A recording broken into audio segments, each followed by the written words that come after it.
another one, you guys. If you are new to the channel, my name is Andrew with Younger Toyota in Hagerstown, Maryland. For more information on our inventory, please feel free to check out the link in the description box below. So today we are in the brand new 2024 Toyota Grand Highlander. There is a ton of space in this thing, including an adult-friendly third row. You get 2 years or 25,000 miles of complimentary maintenance as well. So ultimately, in this video, we will be testing out and going over everything about this one. So having said that, what do you guys say? Let's just go ahead and jump right into it. And as always, let's start with pricing. And so, as you can imagine, there are a few different trim levels for the 2024 Grand Highlander. First one being the XLE, starting at $43,070. Then there is the Limited, which is the one we are in today, starting at $47,860. And lastly, the Platinum, going for $53,545. And so that Platinum trim level comes standard with all-wheel drive. The other two trims come standard with front-wheel drive, but you can add all-wheel drive to either of those. Simply add $1,600 to those first two prices then. But regardless of trim level that you go with, the power plant on this one is going to be the same. Powering the beast is a 2.4 liter turbocharged 4-cylinder, putting out 265 horsepower at 6,000 RPM, 310 pound-feet of torque coming in at 1,700 RPM. That power being sent to front wheels or all wheels through an 8-speed automatic, and you will get paddle shifters if you go with the Platinum trim level, if you want of those. 0 to 60 time coming in at approximately 7 seconds flat, which on paper isn't all that bad for the size of this SUV. MPG numbers then coming in at 21 in the city, 28 on the highway for the front wheel drive, 20 in the city, 26 then on the highway for the all-wheel drive, taking regular unleaded fuel. So before we do any kind of fun acceleration test here in our Grand Highlander, did want to mention to you guys the drive modes. There's some buttons located kind of behind the cup holders and the shifter and all that. Those drive modes will include normal, eco, sport, mud and sand, rock and dirt, and actually a snow mode as well. Adjusting things like the shift points, the throttle response, steering sensitivity, the all-wheel drive system engagement then as well. So now that I've got all of that out of the way, what do you guys say? Let's go ahead and put it in that sport driving mode. Let's find a straightaway and let's see how quickly we can get our new Grand Highlander here up to speed. All right, in 3, 2, 1, go. There it is. Cool, shift's nice. I will say that. Yeah, there's honestly plenty of get up and go for a 3-row SUV of this size. You're not going to have any issues emerging onto the highway, that's for sure. Quite honestly, it's a lot quicker than I expected it to be, again, given the size of this SUV. So yeah, you're not going to have any issues with that. But anyways, to go along with that acceleration, as always, braking is equally important. And so up front, you will find 13.3-inch ventilated front discs. In the back, 13.3-inch ventilated rear discs as well. As far as that 6E0 stopping distance goes, that comes in at a respectable 127 feet. Now, I say it that way because typically with larger 3-row SUVs, they're usually in the 130s. 127, it's not the best number, but it's honestly the better number if you're comparing it to some of the competition. So I'll just put it that way. As far as braking feel goes, it's fine. It's definitely on the softer side of things, no doubt about that. So expect that. You're not going to have a firm braking feel in a vehicle like the Grand Highlander anyways. But then touching on suspension and handling, up front you're going to get an independent strut type front suspension.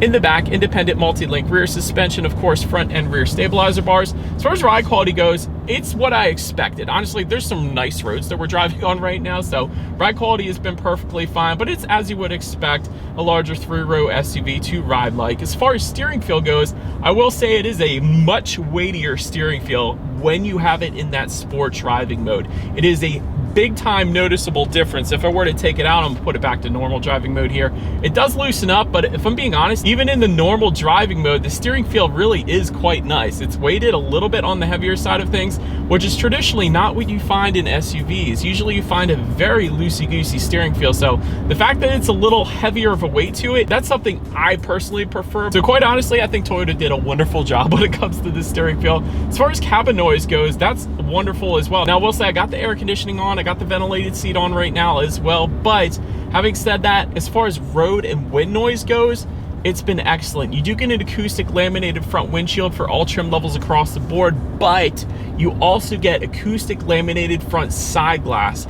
That's something where a lot of luxury vehicles don't even have that still to this day. A lot of times it's an option on some of the other competition, but to have acoustic laminated front door glass, that is definitely a big win, and it makes for a very serene cabin in the Grand Highlander. So I will say that. I love that Toyota did that. Touching on visibility, I can see perfectly fine out the back. I will say when you have those third row headrests up, they are going to impede visibility slightly, but it's no issues for me. Rain sensing windshield wipers do come standard on the limited and platinum trim levels. So if the Grand Highlander detects any kind of mist or rainfall, it's going to automatically turn on those windshield wipers for you. So I love that as well. And you will actually get a head-up display with the platinum trim level. So that's going to display your speed limit, and safety features up onto your windshield, better helping with forward visibility. So you can better focus on actually enjoying the drive in the Grand Highlander. But that pretty much rounds out the performance segment of this review, guys. Let's now go ahead and take a look at the exterior of our brand new 2024 Toyota Grand Highlander. All right, so here she is, you guys, the new Toyota Grand Highlander, finished in Celestial Silver Metallic, in case you were curious of our exact exterior color name. But as always, let's go ahead and start with where this one is made. Taking a look at the VIN, first character is the number 5, indicating that the Grand Highlander is built and assembled here in the US. Then starting up front, black painted front grille does come standard. LED headlights do come standard for all trim levels across the board. Gotta love that. They do come with the automatic feature along with automatic high beams. So if you have your high beams on at night and the senses of vehicle coming in the opposite direction, it's going to automatically dim them back to low beams. Then when that vehicle is gone, it's going to automatically then bounce it back up to high beams for you. So very convenient feature there. If you were to go with the limited or platinum trim levels, you're going to get LED daytime running lights and LED fog lights as well. You guys can see those down below. They definitely look up. Overall, the front end looks really good in my opinion. So let me know what you guys think in the comment section below, but that pretty much rounds out the front end. Let's now go ahead and make our way to the side of the Grand Highlander. All right, so but now since we are around to the side of this one, silver roof rails do come standard for all trim levels across the board. Rear privacy glass also coming standard for all trim levels across the board, of course. Chrome beltline molding, once again, all trim levels. Taking a look at the side mirrors, body colored power adjustable side mirrors do come standard. They will also be heated for all trim levels as well. And then if you were to go with the limited or platinum trims, they will actually be power folding as well. So if you lock the vehicle up, they're going to fold in. If you unlock it, the side mirrors are going to fold back out. So pretty cool there. Take a look down at the wheel setup. 18-inch silver painted alloys coming for the XLE, but both other trim levels are going to get 20-inch silver multi-spoke aluminum alloys. So that pretty much rounds out the side profile. Let's now go ahead and make our way to the back. All right, so now since we are around to the back, all the way to the top there, you will find a body-colored shark fin antenna. Just below that, rear spoiler with an integrated brake light. Just below that, rear window wiper. You do have LED taillights coming standard across the board. Absolutely love that.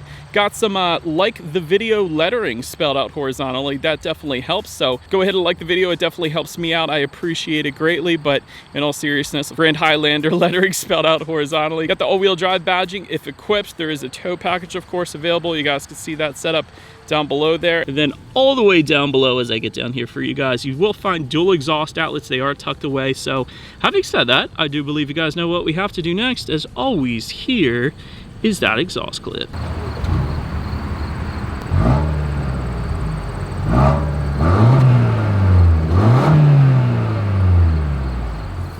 All right, so now since we are around to the back of the Grand Highlander, when it comes to opening that rear tailgate, it is a power tailgate for all trim levels across the board, so I love that.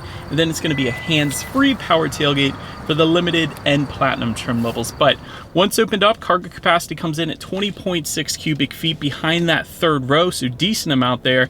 If you were to fold that third row down, that's going to bump that up to 57.9 cubic feet. Then with all rows folded, 97.5 cubic feet. And so this is exactly in line with the Traverse and the Atlas. So for example, Chevy Traverse comes in at 98.2, Volkswagen Atlas 96.8, so it's right in the middle of the pack there. So all three of those SUVs essentially the same size, so very large SUVs. Of course, there's 60-40 splits. That's how the rear seats fold down at least. There's some LED cargo lighting for the platinum trim level only, and you will find some cargo tie-down anchors back there. There are some grocery bag hooks I found as well.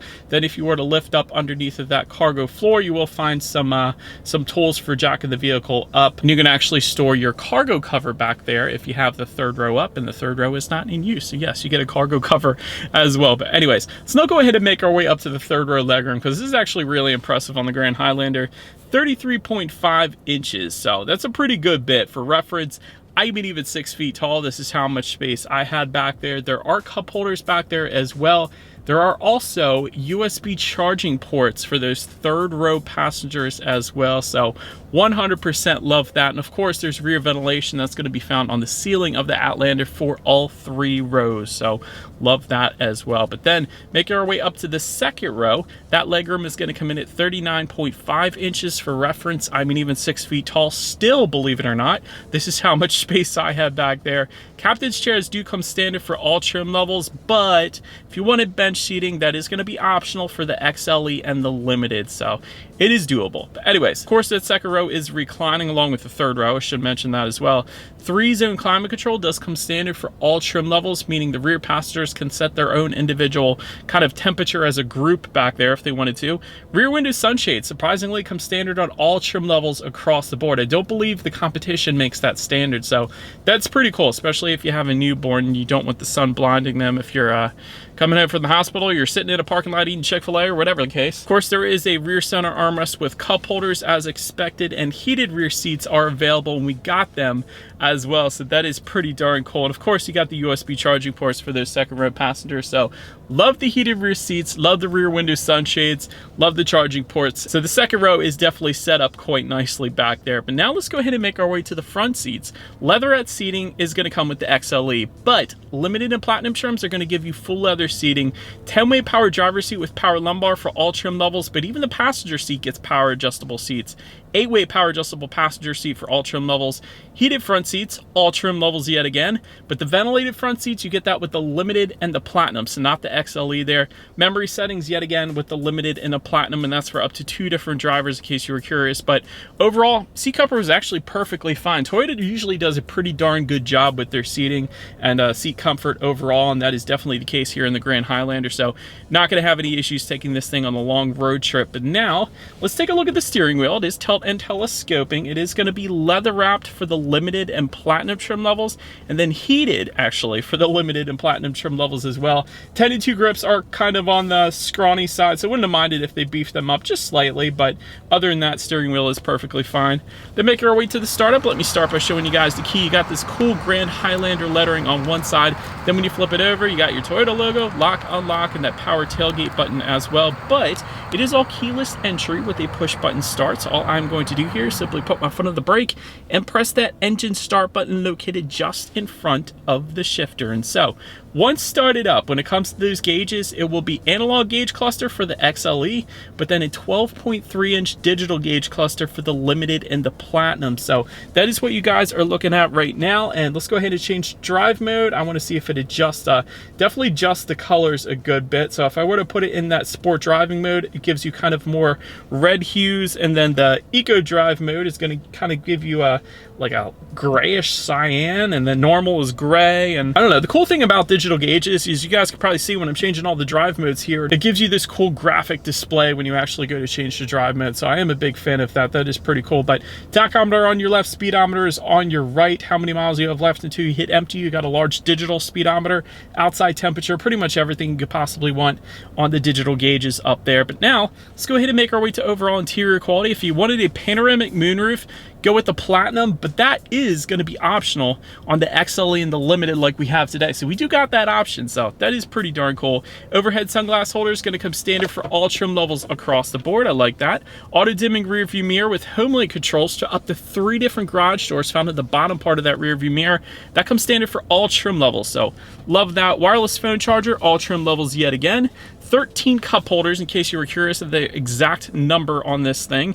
Ambient lighting coming with the Limited and Platinum trim levels. You got metal door sills for the Limited and Platinum as well. But overall, just a ton of space. So take, for example, the passenger seat here. If they look forward, they got this nice storage just above the passenger side glove box, along with a USB charging port just beside that as well. Just in front of the shifter, you have a massive amount of storage along with that wireless phone charger. To the right of the shifter, you have some pretty deep storage along with your cup holders, electromechanical parking brake, and an absolute ton of storage within the center armrest. There is a ton, like you could fit a dog in there if you wanted to. There is so much space. Don't try to do that, but there is really a ton of space in there. So overall, it's very practical, I'll put it that way. But I will say I like the accent pieces that kind of look like wood, like a beech wood look, but it's not real wood, of course, it is plastic, but it does look good. So overall, I think Toyota did a pretty darn good job with the interior quality. But now, let's go ahead and make our way to this infotainment screen. And so what you guys are looking at is a 12.3-inch color touchscreen display.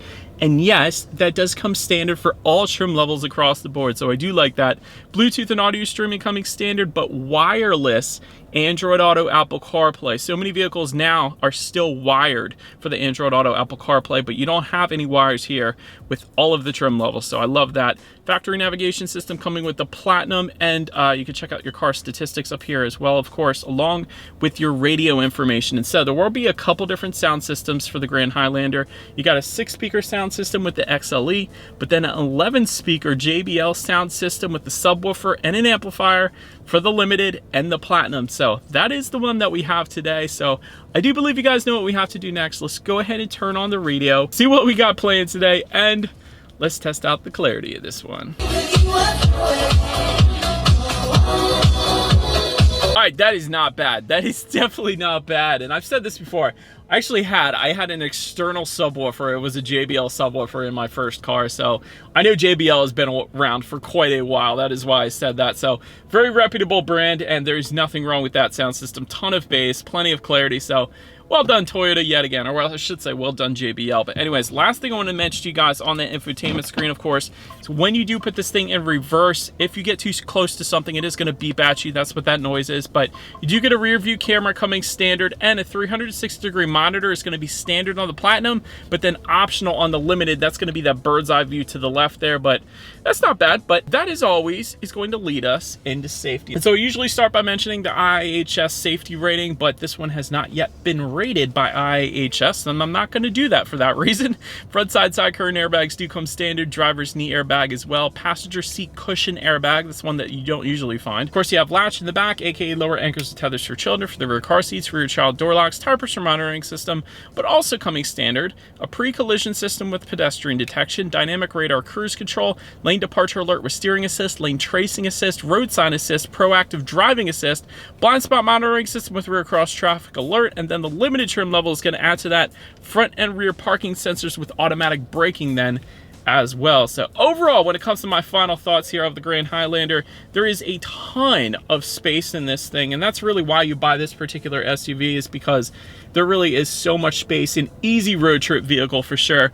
Very usable third row as well, so if you wanted to take adults and you're cramming a bunch of adults into a vehicle, this is going to be a solid option. Because 33.5 inches in that third row, that is dang impressive. You also get the 2 years or 25,000 miles of complimentary maintenance, so nothing wrong with that. So I love the digital gauges as well. I think they did that beautifully. And so, but that is about it for this one, you guys. Thank you so much for watching. Feel free to follow Younger Toyota on social media at the bottom of the screen. Be sure to hit the subscribe and the bell notification button if you're into new car reviews and all of our fun YouTube shorts that we put on our channel as well. Do appreciate you guys watching more than you know, and we will see you guys all in the next video. Bye.